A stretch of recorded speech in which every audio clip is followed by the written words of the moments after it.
In response to U.S. border security measures, Manitoba will begin offering an enhanced driver's license as an affordable and secure form of identification for travelers. The new license will be available in the fall of 2008. Manitoba is also taking a major role in the development of a mid-continent trade corridor, connecting our northern port of Churchill with trade markets throughout the central U.S. and Mexico. To advance the concept, an alliance has been built with business leaders and state and city governments spanning the entire length of the corridor. When fully developed, the trade route will incorporate an inland port in Winnipeg with pre-clearance for international shipping.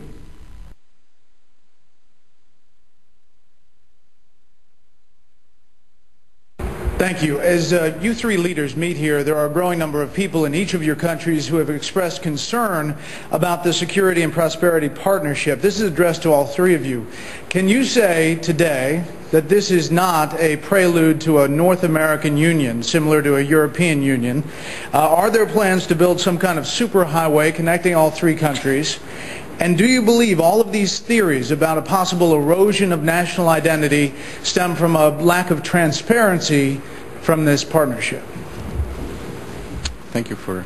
Well, let me begin. And I guess I've read some things from my opposition in Canada. I'm not sure these are generally expressed concerns, but a couple of my opposition leaders have speculated on massive water diversions and superhighways to the continent, maybe interplanetary, I'm not sure as well.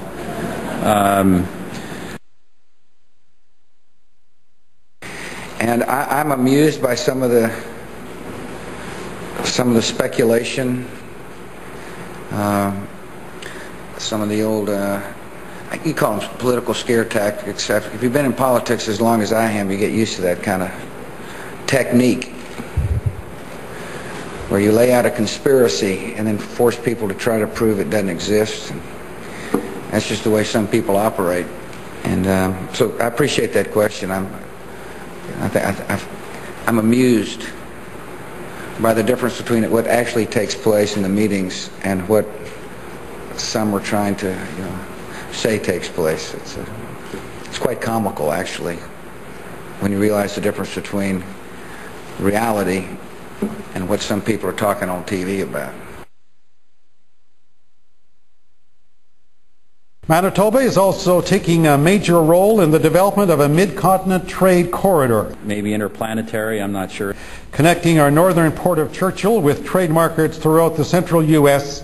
and Mexico. Speculation. An alliance has been built with business leaders and state and city governments spanning the entire length of the corridor. Conspiracy. When fully developed, the trade route will incorporate an inland port in Winnipeg with pre-clearance for international shipping. Maybe interplanetary, I'm not sure. Conspiracy. Maybe interplanetary, I'm not sure. It's quite comical, actually, when you realize the difference between reality and what some people are talking on TV about. Reality, and what some people are talking on TV about.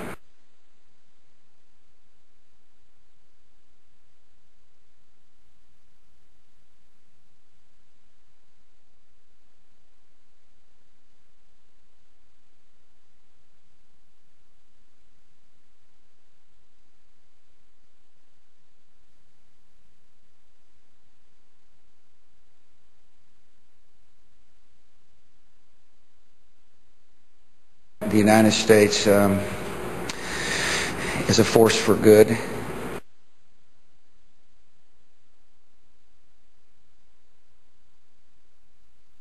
Terror must be confronted.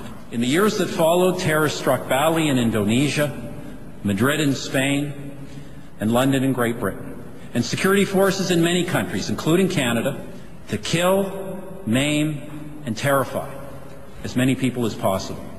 Not in the name of any idealistic cause, but because of an ideology of hatred. Lives that were cut short, deliberately so. And that is why the countries of the United Nations, with unprecedented unity and determination, to kill, maim, and terrify as many people as possible. Not in the name of any idealistic cause, but because of an ideology of hatred. So they have a really delicate balance to walk between keeping us relatively fearful, but not so fearful that we stop what we're doing and really examine how it is that they've been waging. There are a lot of people who lie and get away with it. And that we will in fact find weapons or evidence of weapons programs that are conclusive. I don't think we'll discover anything myself. It appears that there were not weapons of mass destruction there. You said you knew where they were. I did not. We know where they are. They're in the area around Tikrit and Baghdad and east, west, south, and north. Well, first of all, I haven't lied. There are a lot of people who lie and get away with it. Talking about lies and your allegation that there was bulletproof evidence of ties between Al-Qaeda and Iraq. Was that a lie? Intelligence gathered by this and other governments leaves no doubt that the Iraqi regime continues to possess and conceal some of the most lethal weapons ever devised. Our people are going to find out the truth, and the truth will say that this intelligence is good intelligence, no doubt in my mind. I don't know anybody that I can think of who has contended that the Iraqis had nuclear weapons. And we believe he has, in fact, reconstituted nuclear weapons. Saddam Hussein is determined to get his hands on a nuclear bomb. We cannot wait for the final proof. He's got him. He's got him. The smoking gun. He's got him. That could come in the form of a mushroom cloud. Colin Powell didn't lie. My colleagues, every statement I make today is backed up by sources, solid sources. These are not assertions. What we're giving you are facts and conclusions based on solid intelligence. He has not developed any significant capability with respect to weapons of mass destruction. He is unable to project conventional power against his neighbors.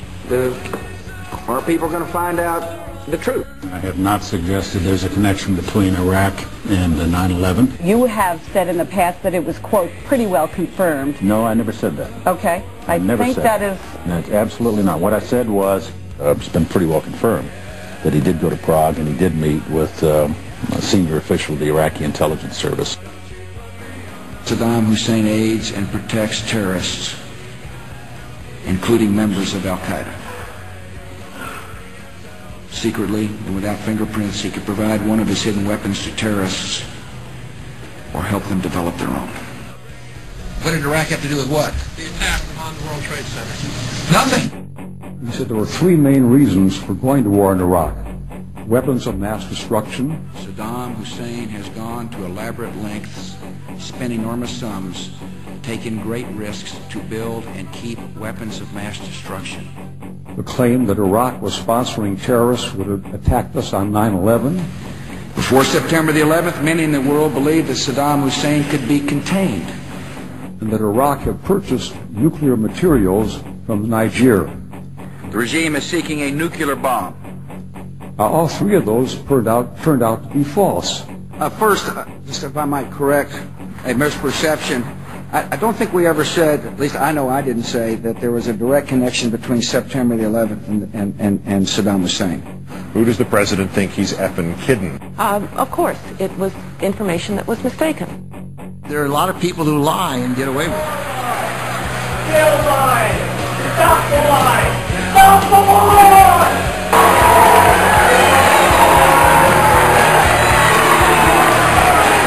It is a clear violation of the law. When will the government stop serving up nonsense and demand some real accountability from the Prime Minister's own staff? Stop making the Honorable Government House Leader.